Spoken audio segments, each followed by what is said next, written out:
देखो, आज की वीडियो में हम थर्ड चैप्टर जो है ईसीएन का वो हम देखेंगे। थ्री फेज सर्किट जो 12 मार्क्स के लिए आपको पेपर में आता है। लास्ट वाली वीडियो में हमने सेकंड चैप्टर पूरा कर लिया था, उसमें से आप देख लेना, उसी में से क्वेश्चन आपको आने वाले हैं और उसी को अच्छे से करो। कैल्सी आपको लेना है, अगर आपके पास नहीं है तो विदाउट कैल्सी आप न्यूमेरिकल सॉल्व नहीं कर सकते। अब देखो, थर्ड थ्री फेज सर्किट में आपको इस वाले वीडियो में मिलेंगे सब थ्योरी क्वेश्चंस जो अब तक के पेपर में आए हैं। ठीक है, क्वेश्चन मैंने लिखे हैं, इसका आंसर थोड़ा ओवरलुक कर देते जल्दी जल्दी और इसको ख़त्म कर देते। देखिए, थ्री फेज सर्किट में सबसे पहला थ्योरी क्वेश्चन कौन सा है आपका, कि आपको एडवांटेज पूछा है। थ्री फेज सर्किट के कोई भी 4 एडवांटेज बताओ ओवर सिंगल फेज सर्किट। तो इस सबसे बढ़िया आंसर क्या रहेगा कि थ्री फेज का एडवांटेज क्या है, आप सिंगल फेज लोड और थ्री फेज लोड दोनों को आप पावर डिलीवर कर सकते हो। साथ ही साथ इक्विपमेंट की इफ़िशिएंसी भी बढ़ जाती है, कांस्टेंट पावर भी आप डिलीवर कर सकते हो और सेम करंट के लिए आप हायर पावर आउटपुट जनरेट कर सकते हो। ठीक है, 4 एडवांटेज हो गए कि आप थ्री फेज सर्किट से आप सिंगल फेज और थ्री फेज लोड को पावर डिलीवर कर सकते हो, इक्विपमेंट की इफ़िशिएंसी भी बढ़ जाती है, कांस्टेंट पावर आप डिलीवर कर सकते हो और लास्ट सेम करंट के लिए आप हायर पावर आउटपुट को जनरेट भी कर सकते हो। ये एडवांटेज है 4 थ्री फेज सर्किट के ओवर सिंगल फेज सर्किट। ठीक है, आप सिंगल फेज सर्किट के मुकाबले अगर आप थ्री फेज सर्किट को यूज़ करते हो तो ये 4 एडवांटेज आपको मिलेंगी। उसके बाद का जो सेकंड वाला थ्योरी क्वेश्चन है ना, ये है कि आपको थ्री फेज वेवफॉर्म ड्रॉ करनी पड़ती है। ये जो थ्री फेज के आगे वोल्टेज लिखा है, यहाँ पे करंट भी हो सकता है। यहाँ पे वोल्टेज है इसलिए हमने वाई एक्सिस पर वी लिखा, करंट होता तो आप आई लिखते यहाँ पे, बराबर है। अब थ्री फेज बोला मतलब 3 फेज है।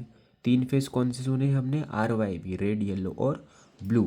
3 फेज है इसीलिए वेवफॉर्म भी 3 बनेंगी। देखो, ये फर्स्ट वेवफॉर्म, ये सेकंड, ये थर्ड, ये आपको एग्जैक्टली ऐसे ड्रॉ करनी है। बट आपको क्या करना है, थोड़ी यहाँ पे आगे पीछे हो गया कि देखो पेंसिल की, ये देखो टिप, ये जो सेंटर वाला पोर्शन है फर्स्ट वेवफॉर्म का मैक्सिमम पॉइंट, उसके एग्जैक्ट नीचे ये आना चाहिए, ये वाला पॉइंट। और ये जो वाई फेस की वेवफॉर्म है पिक पॉइंट, उसके नीचे ये आना चाहिए। और ये जो बी फेस का पिक पॉइंट है उसके नीचे एग्जैक्ट स्ट्रेट लाइन के नीचे आना चाहिए। तो जब आप अपनी कॉपी में ड्रॉ करोगे तो आप प्रॉपरली ड्रॉ कर लेना, बाकी सब चीज़ें सेम है, बराबर है। अब इस वेवफॉर्म को अगर आपको एक्सप्लेन करना है तो आप क्या बोलोगे कि सबसे पहले किसकी वेवफॉर्म स्टार्ट हुई है, आर फेस की, उसके बाद वाई फेस की, उसके बाद बी फेस की। वेवफॉर्म किसकी है, वोल्टेज की वेवफॉर्म है, बराबर है, करंट की नहीं है। क्योंकि यहाँ पे पूछा है वोल्टेज तो इसलिए हमने यहाँ पे वी लिखा। करंट पूछा तो भी सेम वेवफॉर्म बनेगी, चेंज क्या होगा, बस यहाँ पे वी के जगह पे आई आ जाएगा, बस इतना ही चेंज है, बाकी कुछ नहीं है। तो ये डायग्राम आप ड्रॉ कर सकते हो। कितने मार्क्स मिलेंगे आपको, 2 मार्क्स। इसमें एक और चीज़ हमने करी कि ये V R V Y V B का इक्वेशन लिख दिया। ठीक है, एग्जामिनर आपका खुश हो जाएगा। लिखा कैसे है कि मान लो कि सबसे इनिशियल किसी भी इंस्टेंटेनियस वैल्यू आप कैसे लिखते हो, अगर वोल्टेज की इंस्टेंटेनियस वैल्यू लिखनी है आपको तो कैसे लिखोगे, आर मान लो कि आपका रेफरेंस है, ठीक है, क्योंकि आर फेस की स्टार्टिंग 0 से हो रही है।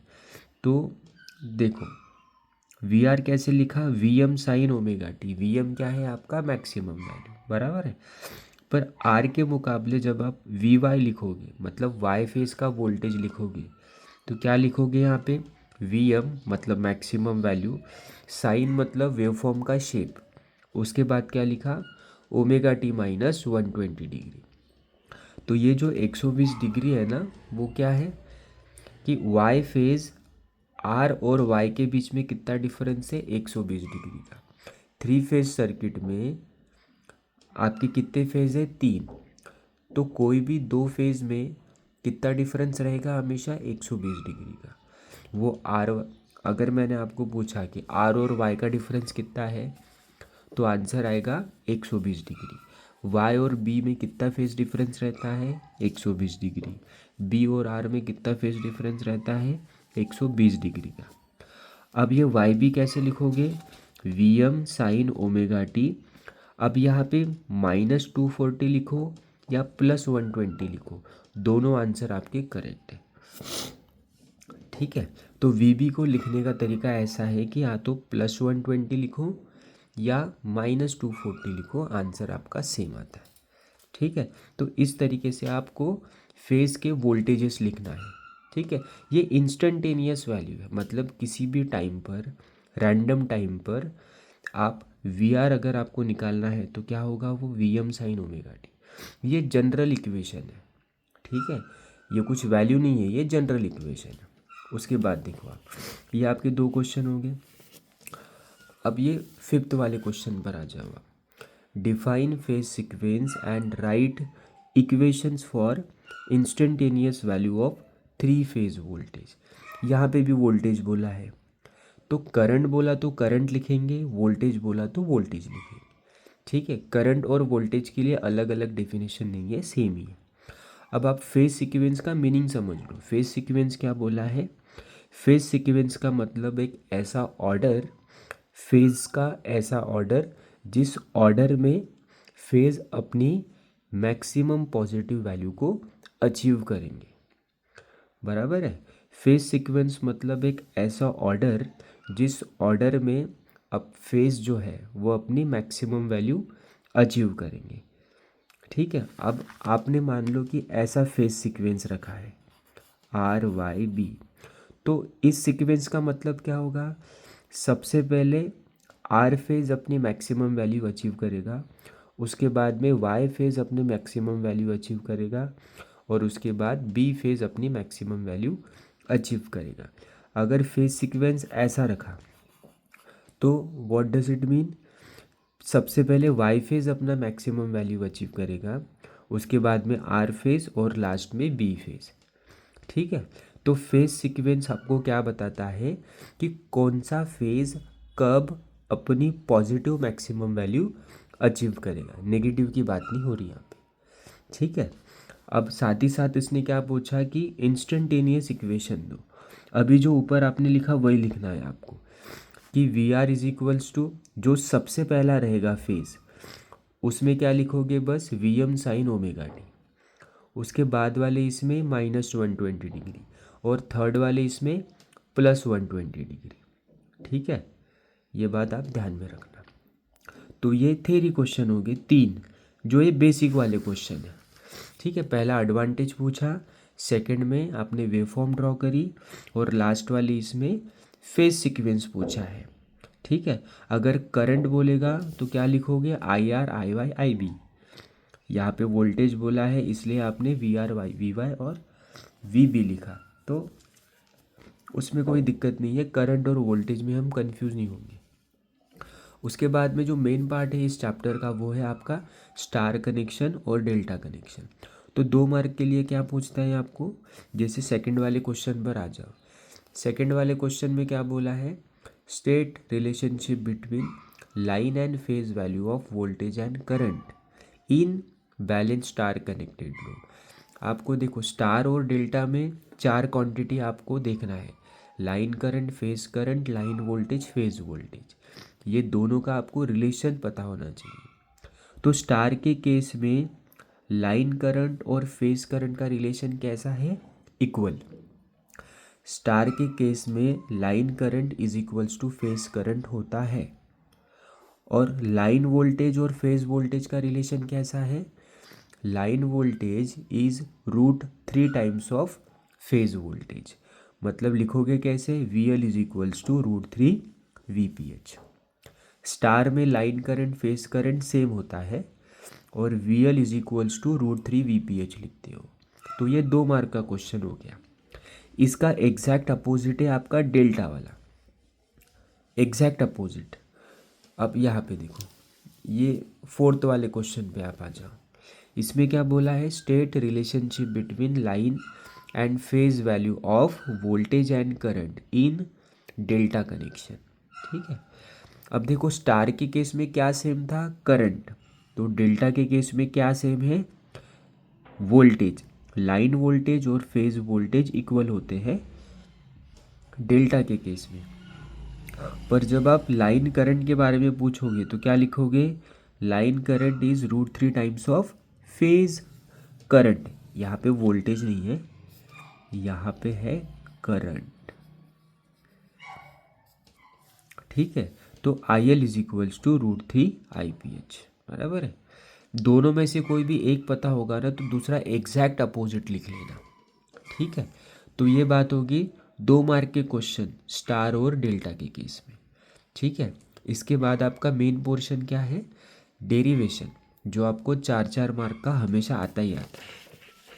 तो आप क्या करो, सबसे पहले आप ये देख लो, जैसे स्टार वाला देख लो, डेल्टा वाला देख लो, कोई बात नहीं, ये देख लो। उसके पहले ये वाला देख लो आप, थ्योरी क्वेश्चन। यहाँ पे देखो, compare star and delta connection. इसमें आप क्या करोगे, जैसे आपने अभी ये 2 पॉइंट पढ़े, स्टार में क्या देखा, line current is equals to phase current. Delta में क्या होता है, line current is √3 times of IPH। Star में वोल्टेज क्या होता है, VL is equals to √3 VPH। But delta में line voltage is equals to phase voltage होता है, ठीक है। स्टार कनेक्शन में न्यूट्रल प्रेजेंट होता है, डेल्टा में न्यूट्रल अब्सेंट होता है। स्टार की डायग्राम ऐसी है और डेल्टा की डायग्राम इस तरीके से आपको ड्रॉ करना है। तो ये 4 पॉइंट आपने लिखा कि 4 मार्क हो गए। ये भी क्वेश्चन काफ़ी बार आया है, ठीक है। तो आप पॉइंट को आगे पीछे कर सकते हो, जैसे डायग्राम पहले निकाल दी, उसके बाद में न्यूट्रल वाला पॉइंट लिखा और उसके बाद ये 2 पॉइंट लिखे तो भी चलेगा। तो ये 4 पॉइंट आपको लिखना ही लिखना है हमेशा, ठीक है। तो ये 4 मार्क का क्वेश्चन हो गया। उसके बाद जो है बस इतने क्वेश्चन है आपके थियरी वाले, 7 क्वेश्चन जो आपको 2 मार्क के लिए अब तक आए हैं, और इसी में से आएगा क्वेश्चन आपको 2 मार्क के लिए, इसके बाहर का नहीं आएगा, ठीक है। बस आप करंट और वोल्टेज में कंफ्यूज मत होना, ठीक है। करंट आया तो वोल्टेज की जगह पे करंट लिख देना, बस, बाकी कुछ नहीं है, ठीक। अब देखो, डेरिवेशन में आपको किसका डेरिवेशन करना है, डेल्टा और स्टार के केस में डेरिवेशन किसका करना है आपको हमेशा। जैसे देखो, ये क्वेश्चन आप पढ़ लो, with the help of phasor diagram derive the relationship between line and phase value of current in delta connected load, ठीक है। आपको लाइन करंट और फेज करंट का डेरिवेशन करना है, ये आप ध्यान देना। अब डेल्टा के केस में आप ये डायग्राम आपको बनाना है, ठीक है। डेल्टा का मतलब होता है ऐसे ट्रायंगल, आप ध्यान में रखना, ठीक है। ये ट्रायंगल आपने बना दिया और ये RYB क्या है, ये लाइन है, ठीक है। ये R नाम की लाइन, Y नाम की लाइन और एक B नाम की लाइन, ठीक है। ये डायग्राम आपने बना दी। उसके बाद नोटेशन पर ध्यान देना, ठीक है। आपने अभी डेरिवेशन स्टार्ट कर दिया, डायग्राम आपने ड्रॉ कर ली, ठीक है। डायग्राम ड्रॉ कर ली, ये लाइन को नाम दे दिया RYB। R में से जाने वाला करंट कौन सा है, IY। Y में से IY, B में से IB। R और Y के बीच का वोल्टेज कौन सा है, VRY। Y और B का VYB, R और B का VBR, बराबर है। अब ये जो करंट है ये आगे गया, और ये जो R नाम का नोड है, ठीक है। अब यहाँ से आपने करंट को कैसे अज्यूम करा वो देख लो, ठीक है। आपने क्या अज्यूम करा कि सबसे पहले करंट किस में जाएगा, R और Y में, फिर करंट कहाँ जाएगा, Y और B में, फिर करंट कहाँ जाएगा, B और I में। ये अपना अजम्पशन है क्लॉकवाइज वाला, ठीक है, कि सबसे पहले करंट कहाँ जाएगा, R और Y से। तो इसलिए इस ब्रांच का करंट क्या होगा, IRY। फिर यहाँ से कहाँ जाएगा, B तक, इसलिए इस ब्रांच का करंट क्या है, IYB। फिर यहाँ से कहाँ जाएगा, B से R तक, इसलिए इस ब्रांच का करंट क्या है, IBR, ठीक है। तो अगर आप नोट करोगे तो देखो, VRY यहाँ पे भी है और यहाँ पे भी है, VYB यहाँ पे भी है, यहाँ पे भी है, VBR यहाँ पे भी है और यहाँ पे भी है। इसका मतलब क्या हुआ कि लाइन वोल्टेज VRY, VYB और VBR और फेज वोल्टेज VRY, VYB और VBR ये सेम है। ठीक है, डायग्राम के अकॉर्डिंग देखो, ये लाइन क्वांटिटी और फेज क्वांटिटी में से लाइन वोल्टेज फेज वोल्टेज आपका सेम है, इसलिए आपने यहाँ पे क्या लिखा, relation between line and phase voltage क्या है, line voltage is equals to phase voltage, बराबर है। तो यह आपने इसका इक्वेशन लिखा। बट डेल्टा के केस में चैलेंज कहाँ पे आएगा, ये relation between line and phase current, तो यहाँ पे आपको ध्यान देना पड़ेगा। अब इसका डेरिवेशन कैसा करोगे, यहाँ पे देखो, ये डायग्राम आपको हमेशा प्रॉपर याद रखना है। ठीक है, अब यहाँ पे देखो, ये जो R नाम का नोड है ना, यहाँ पे सबसे पहले आपने KCL अप्लाई करा। यहाँ पे देखो KCL में क्या होता है, incoming current is equals to outgoing current, ये फर्स्ट वाले चैप्टर में आपने देख लिया। ठीक है, अब R वाले नोड पर देखो इनकमिंग करंट कौन सा है, यहाँ पे आ जाओ। ये R के लिए इनकमिंग करंट क्या है, IR, और एक इनकमिंग करंट है देखो IBR। IR और IBR ये इनकमिंग है, किसके लिए, R नोड के लिए। ठीक है, और आउटगोइंग करंट कौन सा है, IRY, वही आपने यहाँ पे लिखा है। देखो इनकमिंग करंट है IR प्लस IBR और आउटगोइंग करंट क्या है, IRY, बराबर है। हमको लाइन करंट का इक्वेशन निकालना है, तो IR हमने यहीं पे रखा। ठीक है, IBR को इधर शिफ्ट कर दिया तो वो हो गया नेगेटिव, और इसी इक्वेशन को हमने ऐसा लिखा, मतलब माइनस IBR सेपरेट हमने दिखाया, क्योंकि आगे जाके हम फेजर डायग्राम में ड्रॉ करेंगे। नेक्स्ट क्या है आपका, नोड Y पर आपको KCL अप्लाई करना है। इसके लिए इनकमिंग करंट क्या है, ये देखो IRY, और इनकमिंग करंट कौन है, IY। आउटगोइंग करंट क्या है, IYB, वही आपने लिखा है यहाँ पे। IRY ये इनकमिंग करंट है, और IYB आउटगोइंग करंट है। IY को यही रखा, IRY को इधर शिफ्ट कर दिया, मतलब वो हो गया नेगेटिव। इसी को हमने इस तरीके से लिखा। ठीक है, माइनस IRY को सेपरेट दिखाया। ठीक है, थर्ड वाला देखो, एट नोड बी में बताओ कि इनकमिंग करंट कौन है। ये देखो IB एक इनकमिंग करंट है और IYB इनकमिंग करंट है। आउटगोइंग करंट क्या है, IBR, वही आपने लिखा है। लेफ्ट साइड में इनकमिंग करंट, राइट साइड में आउटगोइंग करंट। IB को यहीं पे रखा, ठीक है, और IYB को राइट साइड शिफ्ट करा, मतलब नेगेटिव हो गया। ठीक है, और यही टर्म को हमने इस तरीके से लिखा।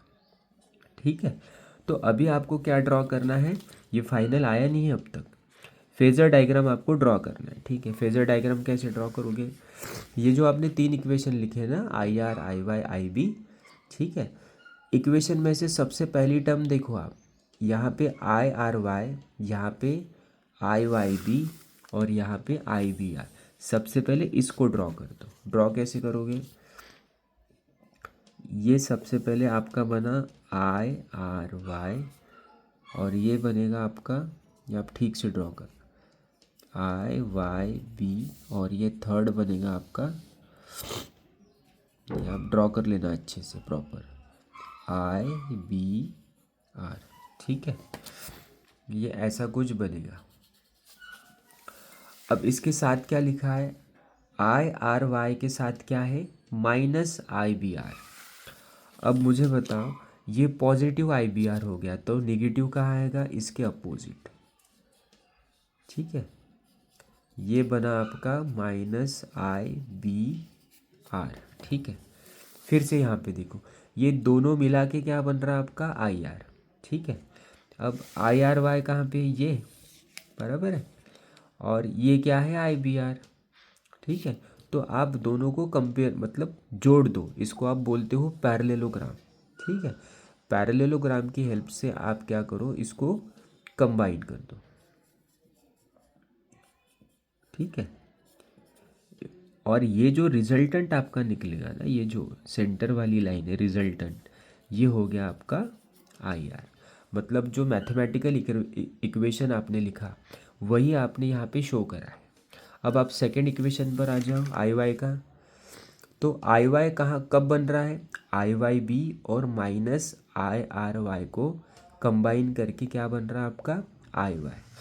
अब देखो ये आई आर वाई तो यहाँ पे है माइनस, अब आई वाई बी है, ये आई वाई बी, और ये माइनस आई आर वाई कब मिलेगा आपको, ये पॉजिटिव है तो नेगेटिव कहाँ पे आएगा, इसके अपोजिट साइड। ये क्या हुआ आपका माइनस आई आर वाई। बस अब ये दोनों को जोड़ दो आप, तो इस यहाँ पे आपको एक सीधी लाइन और ये इसको कंबाइन कर दो। ये जो सेंटर वाली लाइन बनेगी ये क्या होगा आपका आई वाई।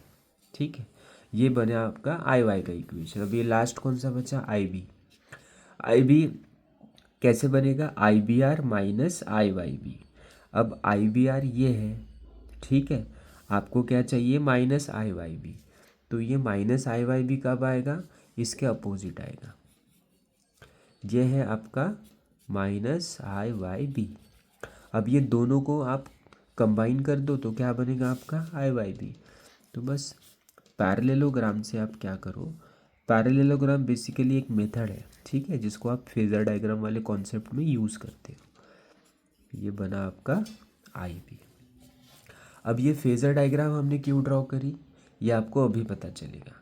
फेजर डायग्राम हमने यूज़ करी तो आप अभी क्या यूज़ करने वाले हो, बाय पैरेललोग्राम मेथड। ठीक है, अब देखो पैरेललोग्राम में आप क्या करोगे, ये फॉर्मूला कैसे लिखते हो देखो।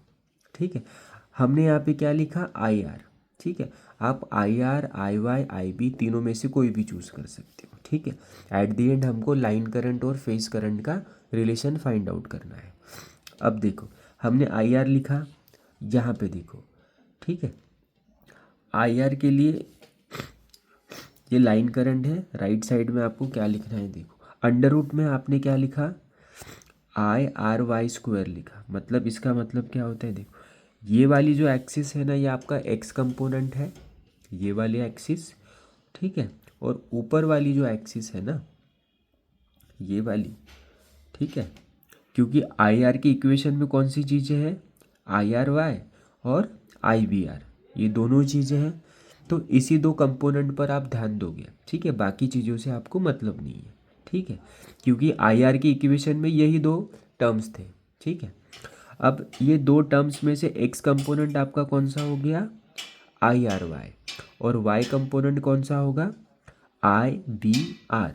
ठीक है, यहाँ पे आपने माइनस आई बी आर लिखा है पर अंडर रूट में माइनस साइन चलता नहीं, ओनली पॉजिटिव चलता है, इसलिए हम यहाँ पे पॉजिटिव ही लिखेंगे।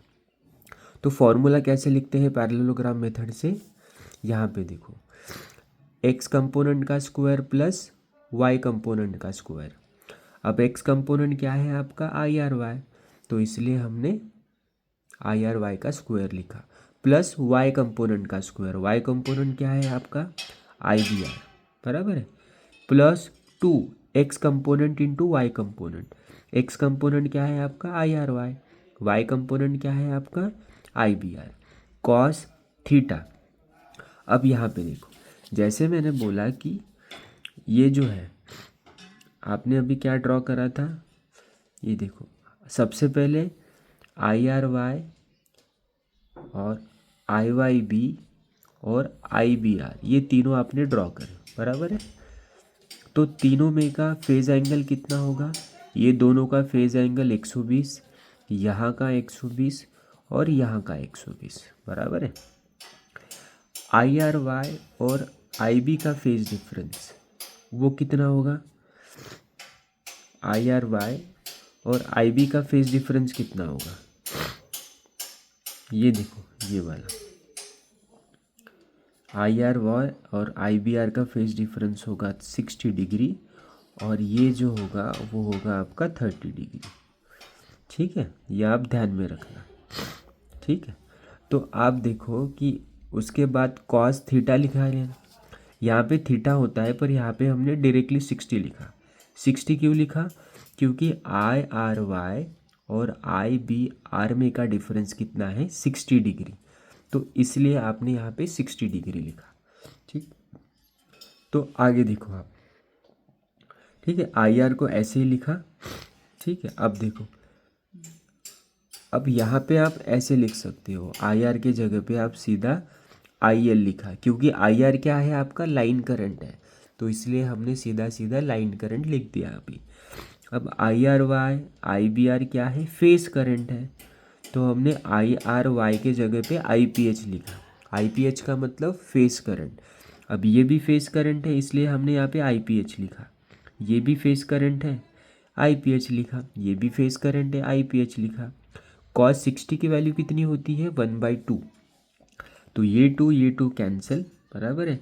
रूट के अंदर क्या बचेगा आपका, आई पी एच स्क्वायर, आई पी एच स्क्वायर, ये दोनों का मल्टीप्लिकेशन क्या होता है, आई पी एच स्क्वायर। ठीक है, अब ये सेम टर्म 3 बार है, इसलिए आप क्या लिखोगे, √3 आई पी एच लिखोगे।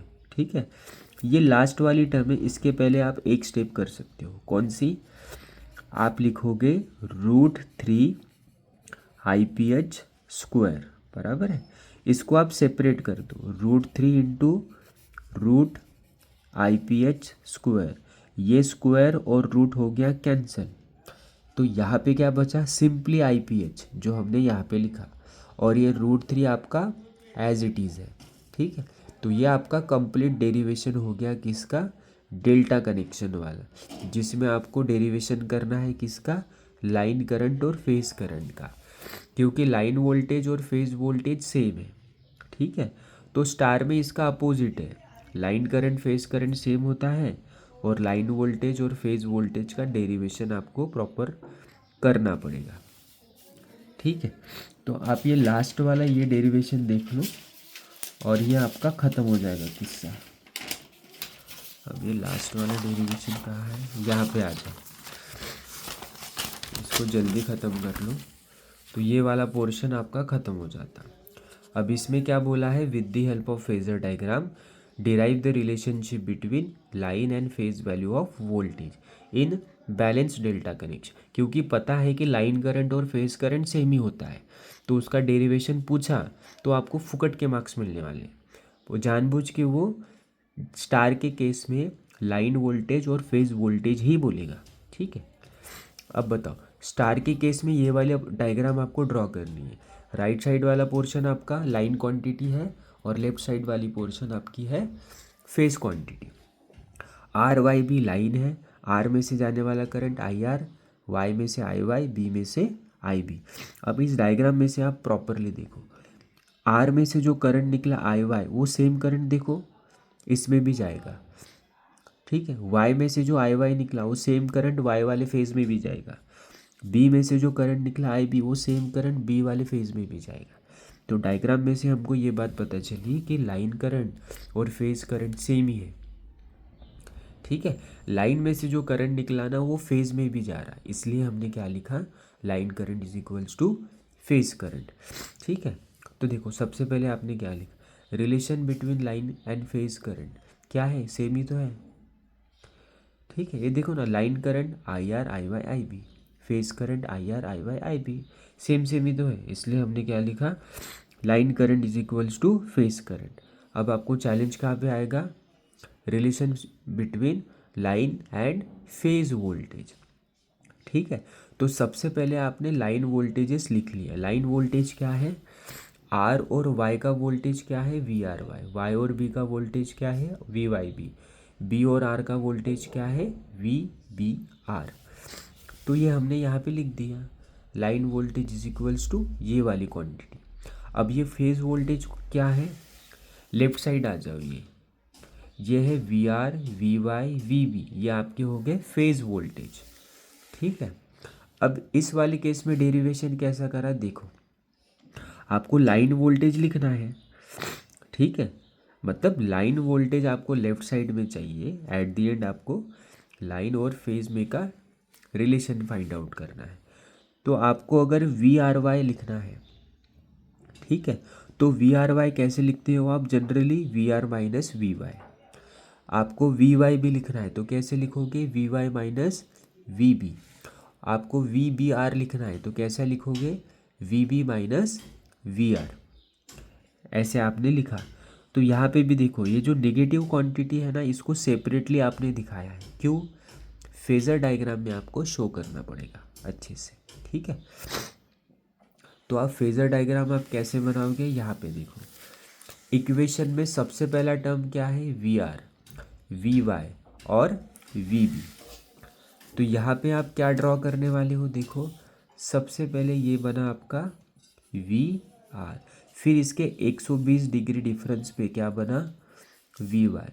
ये कितना एंगल है आपका, 120 डिग्री। फिर क्या बनेगा आपका वी बी, ये दोनों में का एंगल कितना बनेगा, 120 डिग्री। ये दोनों में का एंगल कितना बनेगा, 120 डिग्री। ठीक है, ये होगी पहली स्टेप। उसके बाद देखो वी आर के साथ क्या है आपका minus V Y, V Y के साथ क्या है माइनस वी बी, और वी बी के साथ क्या है माइनस वी आर। तो ये आप ये निगेटिव वाली टर्म आप ड्रॉ कर लो सबसे पहले। ठीक है, हर एक फेज का आपको करना है। देखो जैसे वी आर का निगेटिव कहाँ आएगा, इसके अपोजिट। ये क्या बना आपका minus V R. V Y का निगेटिव कहाँ आएगा, इसके ऊपर। ये बना आपका वी वाई। वी बी का निगेटिव कहाँ आएगा, इसके नीचे। ये बना आपका माइनस वी बी। अब देखो इक्वेशन देखो, V R minus V B is equals to क्या बन रहा है आपका वी आर वाई। तो यहाँ पे डायग्राम पे आ जाओ, V R minus V B क्या लिखोगे आप, जैसे आप यहाँ पे देखो, इसको आप ये कर दो, ये आप जब कंबाइन करोगे पैरेललोग्राम से, ये जो सेंटर वाली लाइन बनेगी ना ये, ठीक है, तो ये बनेगा आपका वी आर वाई। ठीक है, अब ये सेकंड वाले इक्वेशन पे आ जाओ। सेकंड वाला इक्वेशन क्या है, V Y minus V B क्या बन रहा है आपका वी वाई बी। क्या है आपका V Y minus V B, तो क्या बनेगा यहाँ पे, ये वी वाई वी बी क्या बनेगा यहाँ आपके V Y B, V Y B. अब ये लास्ट वाला क्या बचा, V B minus V R. ठीक है, अब ये कंबाइन बन के क्या बनेगा, ये जो लाइन है आप आपकी कॉपी में अच्छे से ड्रॉ कर लेना। तो ये बनेगा आपका वी बी आर। तो इस तरीके से आपको डायग्राम ड्रॉ करनी है। ठीक है, अब ये फेज़र डायग्राम से आप क्या करोगे, पैरेललोग्राम का यूज़ करोगे और लाइन वोल्टेज और फेज़ वोल्टेज का रिलेशन आपको फाइंड आउट करना है। अब देखो आप V R Y, V Y B, V B R से कोई भी एक चूज़ कर सकते हो। हमने यहाँ पे क्या लिखा, वी आर वाई। ठीक है, अब ये रूट के अंदर आप क्या लिखते हो, एक्स कंपोनेंट और वाई कंपोनेंट। फॉर्मूला कैसे बनता है देखो, एक्स कंपोनेंट का स्क्वायर प्लस वाई कंपोनेंट का square plus 2 into X component into Y component into cos theta. अब हमने क्या लिखा है, V R Y. V R Y वाला इक्वेशन कहाँ पे है, यहाँ पे देखो। ठीक है, ये वी आर वाई वाला इक्वेशन। तो वी आर वाई में क्या है, वी आर और वी वाई। एक्स कंपोनेंट कौन सा हो गया, वी आर, और वाई कंपोनेंट क्या हो गया आपका माइनस वी वाई। बट जब आप अंडर रूट में लिखोगे तो प्लस ही लिखना पड़ता है। ठीक है, तो फॉर्मूला क्या है आपका अंडर रूट में, एक्स कंपोनेंट का स्क्वायर। एक्स कंपोनेंट क्या है आपका वी आर, तो इसलिए आपने यहाँ पे वी आर स्क्वायर लिखा। फिर है वाई कंपोनेंट का स्क्वायर।